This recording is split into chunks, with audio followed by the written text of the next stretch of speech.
Hey everyone, today we're looking at a 2020 Harley-Davidson Low Rider S. This one is in Barracuda Silver.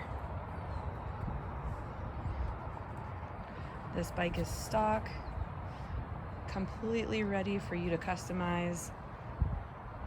We've got the 114 cubic inch engine, which has been blacked out along with the exhaust. It's a really nice look. Comfortable solo seat, but there are passenger pegs. And this bike also has ABS front and rear.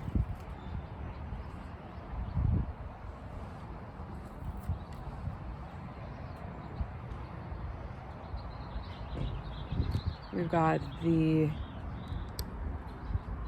information on the tank, and we are at 864 miles. That is all, not even 1,000.